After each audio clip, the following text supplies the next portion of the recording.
오늘 저는 우리의 죄를 사하여 주옵시고라는 제목으로 은혜를 나누겠습니다. 죄라는 원어는 하말티아인데 그 뜻은 삐뚤어 나간다는 말인 것입니다. 즉 활을 관역을 향해서 쏘았는데 화살이 관역을 맞추지 못하고 빗나가 버린 것을 하말티아라고 말하는 것입니다. 죄는 아담이 하나님의 뜻을 거역하고 선악과를 따먹는 삐뚤은 행동이 원죄가 된 것입니다. 하나님 말씀을 그대로 바로 지켰으면 좋은데 삐뚤어 나가버렸어요. 거역했습니다. 그 후 인간은 하나님과의 관계도 삐뚤어지고 인간과의 관계도 서로 삐뚤어져 온 천지 인생이 삐뚤어진 것으로 꽉 들어 찼습니다. 즉 죄로 꽉 들어 찬 것입니다. 인간은 여러 종교를 통하여 이 죄와 벌의 문제를 해결하려고 노력하나 인간의 힘으로는 해결이 안 됩니다. 왜냐하면 죄의 값은 사망이기 때문인 것입니다. 모든 사람이 죄인이므로 모든 사람이 사망하에 있습니다. 아담의 후예인 아버지의 피를 받는 자는 다 죄 중에 잉태되고 죄 중에 태어난 것입니다. 이 죄값은 죽음입니다. 엄청나게 큰 값이기 때문에 우리 힘으로는 지불할 수가 없습니다. 그냥 입만 딱 벌고 있어도 따름인 것입니다. 이 죄값을 지불 못하면 죽을 수밖에 없습니다. 로마서 3장 23절에 모든 사람이 죄를 범하였으며 하나님의 영광에 이르지 못하더니 라고 말했으며 로마서 3장 10절에 죄의 의인은 없나니 하나도 없음이라고 말했으며 로마서 6장 23절에 죄의 값은 사망이라고 말한 것입니다. 모든 사람이 죄를 지었으므로 다 사망하에 있고 이 사망을 벗어날 수 있는 힘이 전혀 없습니다. 예를 들어 말하면 여러분이 굉장히 큰 빚을 졌는데 여러분의 힘으로는 그 빚을 청산할 도리가 없습니다. 울어도 힘써도 애써도 그 빚을 청산할 도리가 없습니다. 너무나 태산 같은 빚입니다. 다른 사람이 와서 그 빚을 대신 짊어져 주셔야지 내 힘으로는 짊어지지 못하는 것이 오늘 인생의 죄짐인 것입니다. 여러분이나 저는 우리 힘으로 결코 해결할 수 없는 죄의 값을 짊어지고 있는 것입니다. 아무도 우리를 도와줄 수가 없습니다. 어디를 찾아봐도 우리를 도와줄 만한 능력이 있는 사람도 없고 또 우리의 죄짐을 짊어지기를 원하는 사람도 없습니다. 우리를 위해서 그 뜨거운 사랑을 가지고 희생을 해줄 사람이 천하에는 없습니다. 그러나 하나님이 예수님을 속죄 제물로 죄 없는 인간으로 보내심으로 말미암아 예수님은 타락한 인간의 아버지 없이 성령으로 잉태되어 죄 없는 몸으로 우리 죄를 담당한 것입니다. 여러분, 하나님이 세상을 이처럼 사랑했다는 것은 아무도 우리 죄값을 지불하려고 나오는 사람이 없는데 하나님은 우리를 만드신 거로 우리를 사랑하기 때문에 내버려 두면은 죄값으로 다 죽을 수밖에 없으므로 하나님이 직접 사람의 몸을 쓰고 오셔서 우리의 죄를 짊어지신 것입니다. 아담의 피를 받은 사람은 다 죄인이므로 아담의 후예는 우리의 속죄 제물이 될 수 없습니다. 그러므로 성령으로 친히 마리아의 몸에 잉태되어 죄 없이 태어난 예수 그리스도께서 우리의 죄짐을 짊어지신 것입니다. 그 무엇보다도 우리의 죄가 하도 크고 흉악하기 때문에 아무도 대신 짊어지려고 하지 않습니다. 아무도 짊어질 만한 힘도 없은 것입니다. 하나님도 우리를 무시해버리고 미워하신다면 안 짊어지면 그뿐입니다. 그러면 우리는 죄값으로 다 죽어 지옥에 떨어져 버리면 그뿐인 것입니다. 그러나 하나님은 우리를 사랑하시기 때문에 우리 죽는 것을 원치 않으시기 때문에 하나님이 친히 죄짐을 짊어지기 위해서 십자가를 걸머지고 몸짓고 피 흘려서 대속 제물이 되어 주신 것입니다. 이사야 53장 5절로 6절은 예수님 오시기 600여 년 전에 이사야를 통해서 예언하기를 그가 찔리면 우리 허물을 인하며 그가 상함은 우리 죄악을 인함이라. 그가 징계를 받음으로 우리가 평화를 누리고 그가 채찍에 맞음으로 우리가 나음을 입었도다. 우리는 다 양같이 그릇 행하여 각기 제 길로 갔거늘 야훼께서는 우리 무리의 죄악을 그에게 담당시켰었다라고 말씀하고 있는 것입니다. 여러분, 용서와 바른 관계를 통해서 우리는 하나님의 자녀로서의 삶을 살아갈 수가 있는 것입니다. 우리는 죄가 한없이 많더라도 예수님께서 우리 대신하여 갚아주셨으므로 회개하고 예수님을 구주로 모시면 값없이 용서를 받을 수 있습니다. 대가는 지불할 수가 없습니다. 꿈도 꿀 수 없습니다. 그저 주님이 사랑으로 대신 죽어주셨기 때문에 주님 앞에 값없이 나와서 믿음으로 용서를 받는 도리밖에는 다른 도리가 없는 것입니다. 체면이 서지 않지만은 체면 따질 처지가 못 됩니다. 시편 32편 5절에 내가 이르기를 내 허물을 야훼께 자복하리라 하고 주께 내 죄를 아뢰고 내 죄악을 숨기지 아니하였더니 곧 주께서 내 죄악을 사하셨나이다. 죄를 회개하면 용서해 주시는 것입니다. 요한 1장 9절에 만일 우리가 우리 죄를 자백하면 저는 미쁘시고 이로우사 우리 죄를 사하시며 모든 불의에서 우리를 깨끗게 해 주시겠다고 약속하신 것입니다. 그러므로 하나님께 회개함으로 하나님과 원수된 관계에서 용서받은 화목한 관계로 변화될 수가 있는 것입니다. 하나님과 우리가 원수의 담을 흘어버리고 화목하게 되는 길은 예수 그리스도의 십자가 보혈을 의지하고 죄를 회개하고 용서받는 길밖에는 다른 길이 없습니다. 그리고 예수님을 믿음으로 심판에서 구원의 관계로 옮겨지게 되는 것입니다. 믿지 않은 자는 죄값으로 사망의 심판을 다 받아야만 하는 것입니다. 모두 다 사망의 심판하에 있습니다. 사람이 살면 70이요 강건하면 80이요 육체의 장막집을 떠나면 그대로 심판받아 지옥불로 떨어져야 되는 것입니다. 사망의 심판에서 구원을 받을 수 있는 유일한 길은 우리 대신 죽어서 십자가에 고난당하신 예수를 구주로 모심으로 사망에서 생명으로 옮겨지게 되는 것입니다. 요한복음 3장 16절로 17절에 하나님이 세상을 이처럼 사랑하사 독생자를 주셨으니 누구든지 저를 믿으면 멸망하지 않고 영생을 얻으리라. 하나님이 그 아들을 세상에 보내신 것은 세상을 심판하려 하심이 아니요 그로 말미암아 세상이 구원을 받게 하려 하심이라고 말씀하고 있는 것입니다. 우리는 그러므로 예수를 통하지 않고는 하나님과 결코 화목될 수 없고, 예수님을 통하지 않고는 사망에서 생명으로 옮겨지고 심판에서 구원으로 옮겨질 도리가 없는 것입니다. 천하 인간에게 구원받을 만한 다른 이름을 주신 적이 없는 것입니다. 천하 인간들이 누구도 자기 죄값을 청산할 수 있는 힘이 있는 사람이 없습니다. 아무도 우리 위해서 대신 죄를 짊어지기를 원하는 사람도 없습니다. 그러나 하나님은 우리를 내버려 둘 수도 있는데, 모른 채 할 수도 있는데, 우리 죄짐을 짊어지고 죽든 말든 상관 안 할 수도 있는데도 불구하고 우리를 불쌍히 여기시고 사랑하셔서 긍휼히 여기셔서 친히 육신의 몸을 쓰시고 오셔서 우리 대신하여 그 험한 십자가 걸머지시고 그 말로 다 할 수 없는 고통을 당하시사 몸짓고 피 흘려 죄값을 다 청산하시고 난 다음에 우리를 향해서 수고하고 무거운 짐진 자들은 다 내게로 오라. 내가 너를 쉬게 하리라. 빈손든 그대로 못난 그대로 죄 있는 그대로 오라. 내가 너를 위해서 청산했으니 용서하고 하나님과 화목하고 의롭다 하게 만들어주고 거룩하게 만들어주고 구원을 얻게 만들어주겠다고 말한 것입니다. 그 은혜로 인하여 믿음으로 말미암아 구원을 얻었나니 이것이 우리에게 난 것이 아니요 하나님의 선물이라 행위에서 난 것이 아니니 아무도 자랑할 자가 없습니다. 여러분이 잘했다고 자랑할 것은 티끌만치도 없는 것입니다. 우리에게서 나온 구원은 절대로 아닌 것입니다. 하나님의 선하심과 자비하심으로 인하여 하나님이 희생제물이 되셔서 피값으로 우리에게 구원을 선물로 주신 것입니다. 선물은 믿음으로 감사히 받아들이면 되는 것입니다. 그 다음 우리가 구원받은 이후에 한평생 의롭게 살아야 되겠는데, 구원을 받고 난 다음에도 자꾸 죄악 가운데 떨어집니다. 마귀의 유혹에 넘어지고 죄악 가운데 넘어집니다. 그렇기 때문에 매일같이 우리는 회개하여 예수님의 보혈로 씻어야 되는 것입니다. 매일같이 우리가 샤워를 하고 목욕을 하는 것처럼 죄악의 먼지와 티끌을 매일같이 회개하고 씻어야 되는 것입니다. 죄를 매일같이 회개하지 아니하면 죄가 점점 쌓여서 하나님과 우리 사이를 막고 하나님과 우리 사이의 대화를 끊어버리고 마는 것입니다. 그러므로 구원받았다고 해서 죄를 회개하지 않은 것이 아니라 구원을 받았기 때문에 이제 더욱더 매일매일 자기의 마음을 살피고 죄악을 회개하고 보혈로 씻어야 되는 것입니다. 그런데 우리가 구원을 받고 난 다음에 죄를 안 지으면 참 좋겠는데, 바울 선생은 로마서 7장 21절로 23절에 이렇게 말했습니다. 그러므로 내가 한 법을 깨달았노니 곧 선을 행하기 원하는 나에게 악이 함께 있는 것이로다. 내 속사람으로는 하나님의 법을 즐거워하되 내 지체 속에서 한 다른 법이 내 마음의 법과 싸워 내 지체 속에 있는 죄의 법으로 나를 사로잡아 오는 것을 보는도다. 오라 나는 공고한 사람이로다. 이 사망의 몸에서 누가 나를 건져내라. 바울은 고백하기를 마음으로는 이제 구원받아서 하나님을 사랑하고 하나님의 법을 따라 하나님을 순종하고 살고 싶은데 내 육신 속에 죄의 법이 있어서 자꾸 마음의 법과 싸워서 죄를 짓게 하니 너무나 답답하다.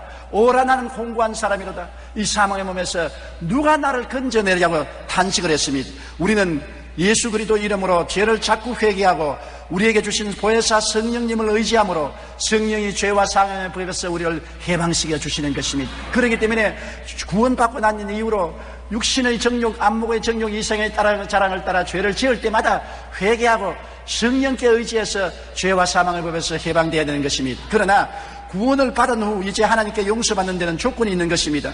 내가 나의 죄를 용서받기 위해서는 먼저 나에게 죄 지은 자를 용서해 줘야 되는 것입니다.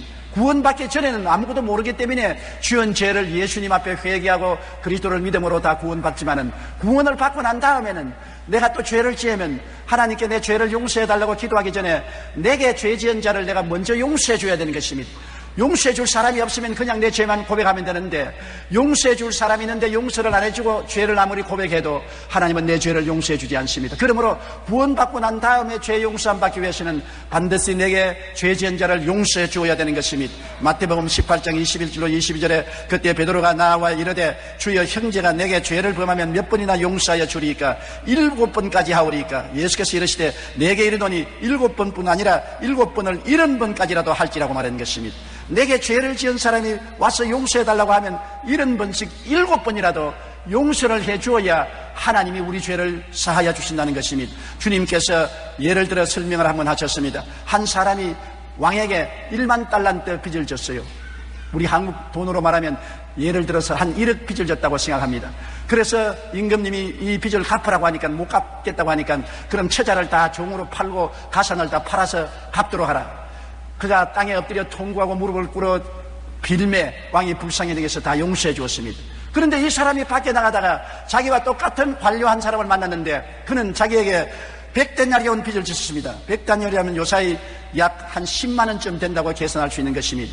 그런데 멱살을 잡고 내 10만 원 돈 갚아라. 100데나리온 갚아라.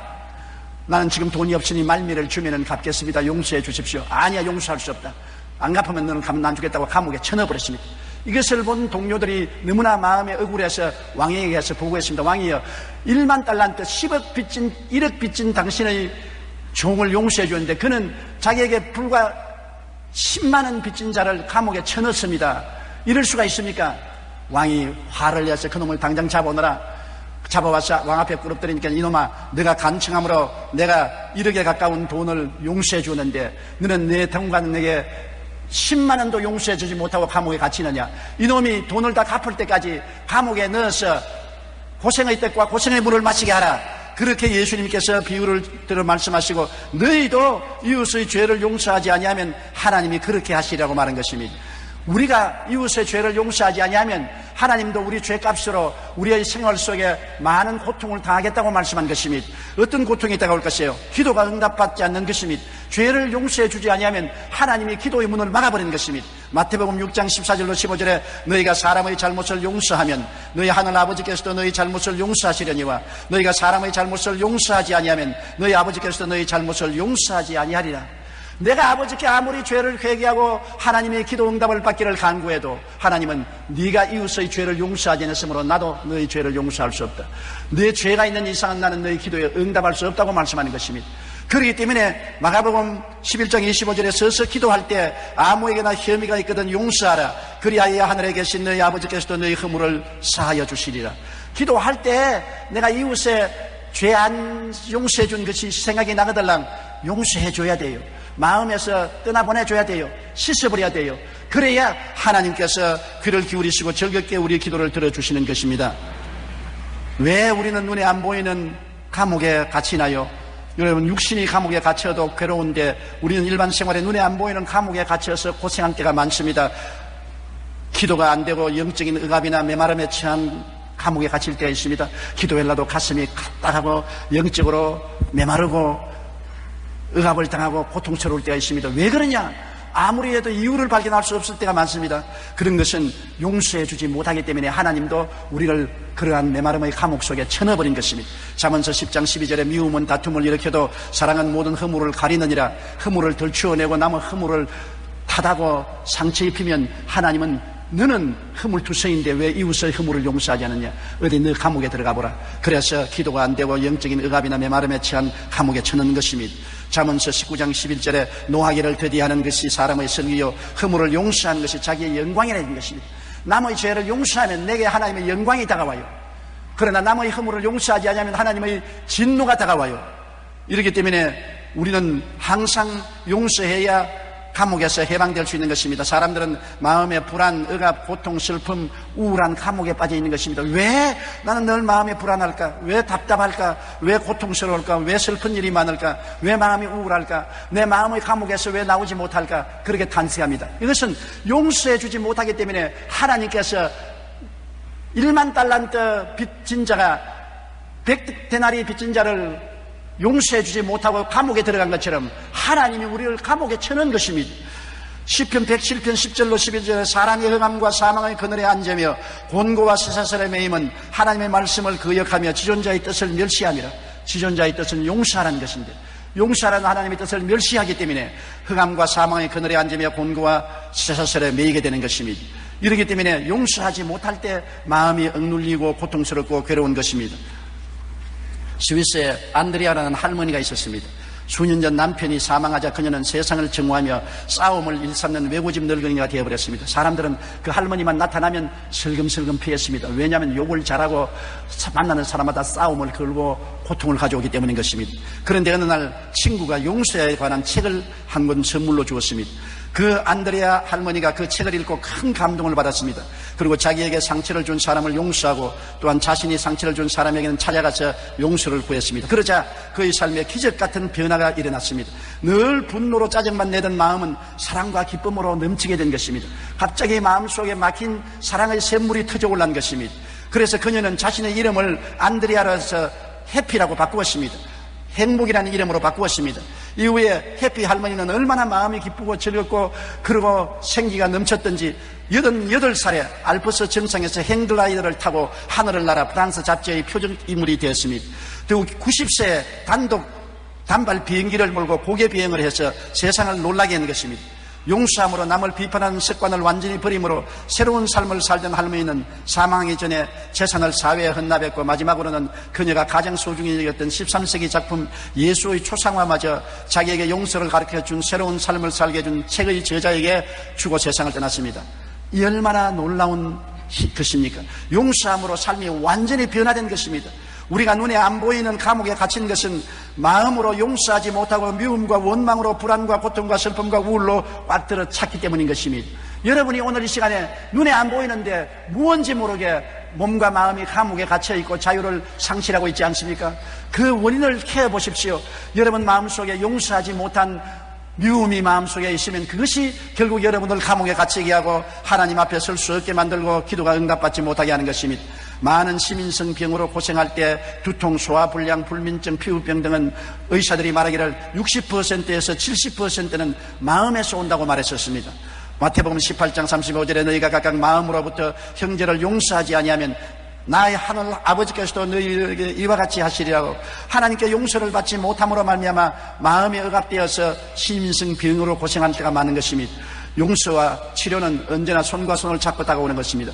폴 튜니어라는 의사는 어느 외과의사의 임상기록이라는 제목으로 그 임상체험을 출간했습니다. 여기에 한 자매의 임상기록이 매우 의미가 있습니다. 그녀는 직장생활을 하는데 악성빈혈로 큰 고통을 당해서 직장에서 늘 쓰러지고 결근을 하고 그랬습니다. 치료할 수가 없어요. 직장 의사가 그를 진단해서 직장에 휴가를 상신했습니다. 그리고 휴가를 받아서 병원에 입원해서 적극적인 치료를 받도록 한 것입니다. 그런데 이 여자가 병원에서 치료받기 위해서 직장에 휴가원을 가지고서 병원에 갔는데 병원 의사가 그것을 보니까 악성빈혈입니다. 그런데 조사를 해보니까 빈혈증이 하나도 없어요. 깨끗이 나아있고 완전히 건강하단 말입니다. 그래서 당신 악성빈혈이 아닌데 왜 그렇습니까? 언제부터 이렇게 나았습니까? 내가 마음속으로 굉장히 미워하고 원한에 사무친 사람이 있었는데 빈혈로 고생하고 쓰러져서 내가 마음이 고통스럽기 때문에 그 미워하는 사람을 다 용서를 해주었습니다. 하나님 앞에서 기도하고 일일이 이름을 들어 용서를 해주고 사랑을 하기 시작하자 어지럼증이 사라지고 졸도하는 것이 사라지고 몸에 기분이 좋고 건강을 회복했다고. 그래서 그 종합병원에서 완전히 이 여자가 나았다는 판정을 내려준 것입니다. 그는 약 한 톨 먹지 않고 용서함으로 말미암아 악성빈혈증에서 고침을 받을 수가 있게 된 것입니다. 용서하기 전에는 악성빈혈로 고생했는데 용서하자 치료가 넘쳐난 것입니다. 골로새서 3장 12절로 14절에 그러므로 너희는 하나님이 택하사 거룩하고 사랑받는 자처럼 긍휼과 자비와 겸손과 온유와 오래 참음을 옷 입고 누가 누구에게 불만이 있거든 서로 용납하여 피차 용서하되 주께서 너희를 용서하신 것 같이 너희도 그리하고 이 모든 것 위에 사랑을 더하라. 이는 온전히 맺는 띠라고 말한 것입니다. 이러므로 용서는 우리 예수 믿는 사람이 반드시 해야 될 의무요 책임인 것입니다. 내가 한없는 죄악을 용서받았은즉 나는 이웃을 용서해야 될 책임이 있고 빚을 진 사람인 것입니다. 우리는 용서의 빚을 진 사람인 것입니다. 용서해줘도 좋고 안 해줘도 되는 것이 아닙니다. 용서해줄 빚을 지고 있는 것입니다. 하나님께 우리가 용서의 빚을 졌으므로 그것을 이웃에게 갚아야 되는 것입니다. 이웃을 용서해 주지 아니하면 우리는 하나님께 빚을 갚아야 되는 것입니다. 그렇기 때문에 예수 믿는 신앙생활이라는 것은 용서와 사랑을 반드시 해야만 됩니다. 선택적인 조항이 아닙니다. 의무적인 조항인 것입니다. 예수를 잘 믿고 올바른 신앙을 하려면 항상 용서하고 사랑할 의무가 있는 것입니다. 이거 없이는 올바른 신앙생활을 할 수가 없습니다. 세계 암과학자 소사이어티는 각종 질병의 원인을 분석하면서 가장 큰 발병 원인은 정신적, 심리적 요인이라고 발표했습니다. 그 가운데 스트레스는 호르몬의 불균형을 일으켜 우리 몸에 치명적인 영향을 줍니다. 또한 마음에 증오심, 공포심이 생기면 우리 몸의 면역 능력과 효소 체계 기능이 떨어지고 우울증은 면역 능력과 호르몬 체계 일대 혼란을 일으킨다고 합니다. 화로 인해 생기는 우울화증은 우리 몸의 생체 리듬을 파괴시켜 우리 몸 안에 화학작용을 일으켜 돌연변이적인 병을 일으키기도 합니다.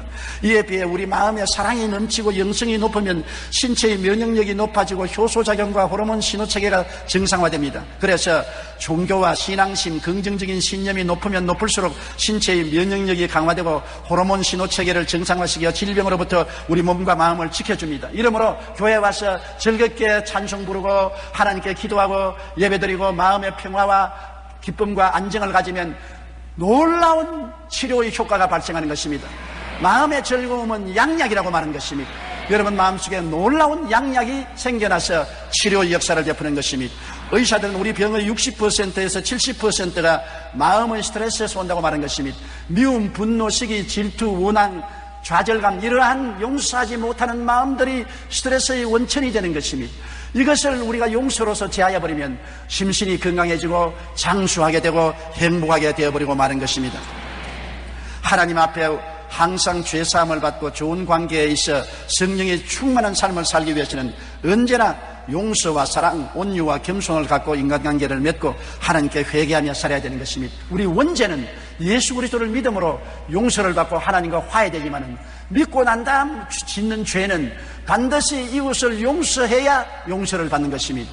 예수 믿고 난 다음에 이웃을 용서하지 않고 아무리 하나님께 용서해달라고 해도 하나님은 고개를 설레설레 흔들면서 용서하지 않습니다. 우리의 인간관계가 하나님과 우리 관계를 설정하는 것입니다. 내가 용서하면 하나님도 용서하고 내가 이웃을 사랑하면 하나님도 우리를 사랑해 주는 것입니다. 그렇기 때문에 예수 믿기 전의 죄는 회개하고 믿음으로 다 청산되지만은 믿고 난 이후에는 언제나 하나님과 우리 관계는 나와 이웃과의 관계가 규정을 하는 것입니다. 이웃을 내가 용서하느냐?